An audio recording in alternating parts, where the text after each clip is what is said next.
There is a disruption in media right now that we need to talk about. A few weeks ago, I started noticing a really interesting pattern in media. First, I saw Oprah sign a major podcast partnership with Amazon.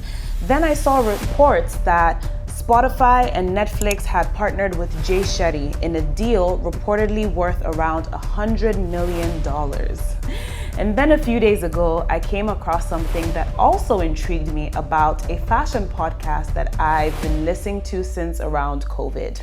So Patreon announced a landmark multi-year partnership with the Cutting Room Floor podcast. This is a fashion podcast. And honestly, that was the one that fascinated me the most because Oprah is Oprah. We know she's a big name, right? Jay Shetty is one of the biggest podcasters in the world. But the Cutting Room Floor, that's a niche fashion platform. And yet, Patreon is betting on it in a major way. So today I want to talk about why this deal matters, who the founder of the Cutting Room Floor is, why Patreon is investing in her business, and why I think this says something much bigger about the future of media. Let's get into it. Okay, so before we get into Recho, the founder of the Cutting Room Floor, let's actually talk about Patreon, because I think a lot of people know the name, but don't necessarily understand why Patreon has become such an important platform. Patreon was founded in 2013. It is a membership and crowdfunding platform that allows content creators like podcasters, YouTubers, and artists to receive ongoing financial support directly from their community. So that community is known as patrons. So they pay a monthly subscription fee in exchange for exclusive content, perks, and direct community access. And now, for years, podcasts have been the largest revenue generating category on the Patreon platform. The model is simple. Instead of chasing algorithms or advertising dollars, you build a community of people who pay directly because they believe in what you're making. That sounds simple, but it's actually not, because it requires you to be excellent, like genuinely good and consistent, because there's no algorithm that accidentally surfaces you to someone who might like you, right? Every single subscriber is choosing to be there, and they're choosing to stay every month. Whenever you make a post on Patreon as a creator, one thing I love is that it automatically gets emailed to your subscribers as well. Now, Rachel from the Cutting Room Floor decided to move to Patreon behind a paywall for this content after making the content available to people for free for the longest time, I think through Spotify and Apple Podcasts. I'm sure people thought she was crazy to create that paywall, but now the Cutting Room Floor podcast is in the top 1% of podcasts on Patreon. Rachel's paid memberships more than doubled year over year. And what's crazy is that she did this in an industry that is dominated by legacy titles, right? When we're talking about the fashion industry, we think Vogue, WWD, Business of Fashion, and more. These are companies with titles that have decades of history and institutional credibility behind them. And now we have an independent show built by one person with a specific point of view, which is now proving that creator-led media can capture the audience that those traditional outlets might actually be struggling to hold. I don't think that's a small thing. I think that is a shift. The future of media is only going to get way more interesting and way more profitable across different verticals and industries. Make sure you tap in. Audience ownership is at the center of this movement. Now, let's briefly talk about Recho Omondi, the founder of the Cutting Room Floor. Because what's fascinating about her is that she didn't start in media. She actually started as a fashion designer.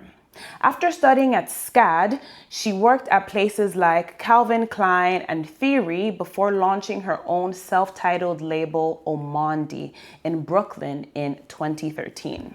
Her brand developed quite a community. People like Solange wore her work. She had fashion publications covering her collections, and she became known for colorful knitwear, tailoring, and references to her Kenyan heritage. And honestly, from the outside, she looked like she was building the exact career that most fashion designers would dream about, myself included, especially when you go to a fashion or art school. This is kind of the typical career path you might want to take. But then she made a very interesting decision. Instead of focusing entirely on fashion design, she became increasingly interested in the conversations happening around fashion. And she was also intrigued by how gate-kept the industry presents itself. If anyone is familiar with this fashion industry, you'll know that people don't always want to give you information or insight. It's very, if you know, very exclusive, and that can be extremely frustrating, especially when you're starting out. So Rachel started talking about the business, the culture, the systems, the power dynamics like money, opportunities, all of that. And in 2018, she launched the Cutting Room Floor. But in 2020, in the middle of a pandemic, she closed the fashion brand that she started. So she shut down the brand entirely and she pivoted to media fully, probably after seeing the potential and the growth opportunities within this. Now, a lot of people would look at this and maybe think, oh, this is a brand failure, a designer who couldn't make it work. But I think what Rachel did was actually something much harder, and it's quite rare. She recognized that the thing she was building wasn't the clothes. It was the conversation around the clothes, around fashion, culture, and systems, and she decided to go all in on that instead. If you've listened to the Cutting Room Floor before, you'll know it's very different from traditional fashion media. It's not trend reports or celebrity gossip. It's long-form intellectual conversations, and that's what made it stand out. The show talks about manufacturing, business, money, retail, luxury, culture, the things happening behind the scenes. And they've gone viral for bringing on guests like Steve Madden, who everyone fell in love with after that episode. We've heard from Gwyneth Paltrow. Recently, she had the founder of Patreon to talk about this deal that she's just done with them. She's also had Yassine Bey, a historic rapper, and just so many more influential voices in culture. I discovered the podcast around COVID, and at that time I was still trying to understand my own place within fashion, honestly, trying to understand production, entrepreneurship, and what opportunities even existed within the industry. And what I loved about the show was that it felt so educational, not just entertaining. You left feeling like you learned something new. And I think that's one of the reasons it has developed such a loyal audience, okay? She has built an audience of the nerds, myself included. Now let's talk about the deal announcement. In June 2026, the announcement drops. The Cutting Room Floor signs a 3-year partnership with Patreon. It's a major investment. Financial terms weren't disclosed, but this is a landmark deal in the sense that Patreon is backing the show's infrastructure. So that's marketing support, team expansion, production resources, right? The show is officially transitioning into an independent media company. We're going to see new content formats, live events, collaborations with other creators on the platform, and everything will be rolling out from around autumn of 2026. Now, what struck me about how Rachel announced this is that she posted the press release herself. Directly to her audience, she said, and I'm paraphrasing here, "We tried pitching this to legacy media and no one wanted to run it." So she pitched this story. Interesting. And she goes, "Here it is, direct from me to you." And she framed it not like from a place of bitterness, but she framed it as proof of her thesis that old media is a dying power structure and that direct audience relationships are the future. That takes a certain kind of confidence, or maybe just even clarity about what you've built and who you've built it for. I love this so much because she's standing on business and she is sticking to her role as an innovator.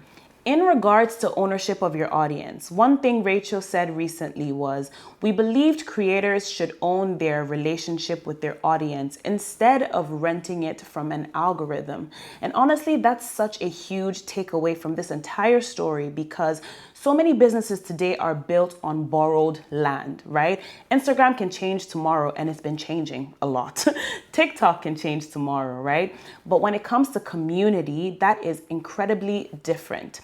A direct relationship with your audience becomes an asset. Now, let's zoom out a little bit, because this isn't just about fashion. It's about a broader shift happening across media.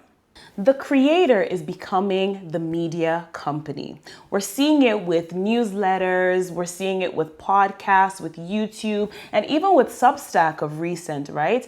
And increasingly, we're seeing platforms place bets on creators, the same way they used to place bets on publishers and larger companies. And that's a huge shift. Honestly, I think we're only even at the beginning, right? I mentioned the deals around Oprah with Amazon, Jay Shetty with Netflix and Spotify, and now Patreon with the cutting room floor. And what these deals have in common is that they're all platform bets on people who already built something real before anyone came calling. I've said before in a previous video, right? Sometimes as a true innovator, you have to move before the market moves. You don't have to always wait for the industry to validate your instinct. You build on the suspicion that you're right, and you hold that position long enough for the world to catch up. Rachel believed in long-form content when people said attention spans were dead. She believed in clips before the industry caught up. She believed in direct audience ownership before it became the thing that everyone now talks about. She went from 2018 audio-only format built exclusively on Patreon from about 2021, and then added video in 2024.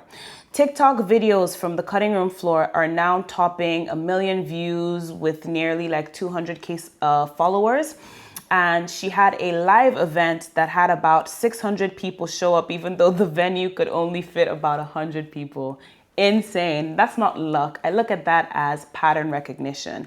That is someone who understood the difference between time and time of opportunity. There's also a distinction I keep coming back to. This reminds me of the Substack model, right? The paid newsletter wave. What we've seen with independent voices who chose ownership over reach. The ones who said, I'd rather have 10,000 people who truly subscribe than 10 million people who follow me and forget about me after the next scroll. Going back to time and time of opportunity, sometimes as a founder and builder, you may have the right idea before the market is ready. Sometimes you see an opportunity before everyone else sees it. And often that's the hardest position to be in, because it can feel like you're moving in the wrong direction. But sometimes you're actually not wrong. You're just early. Looking at Rachel's journey, I don't see an overnight success story at all. I see someone who spent years building trust. Years building community, refining her voice, creating value, and eventually that compounds into something significant. Whether you're building a fashion brand, a newsletter, a podcast, or a startup, I think that's the lesson here. Build trust, build community, own your relationship with your audience, because increasingly that relationship may become the most valuable thing that you own. When you've built trust and community, watch and see how many people will come knocking on your door. Sometimes it's even the same people who previously rejected you. Rachel's story has inspired me so much more to build my own stage and to focus on exceptional value, to look at quality over quantity. And I hope that this inspires you today. Thank you so much for joining this week. Please feel free to like, share, comment, subscribe, share it with a founder friend, and tell them about this channel where I post videos every week around the intersection of creativity and business. And as I always say, you are built different, built to last. Thank you for watching, and I'll see you in the next one.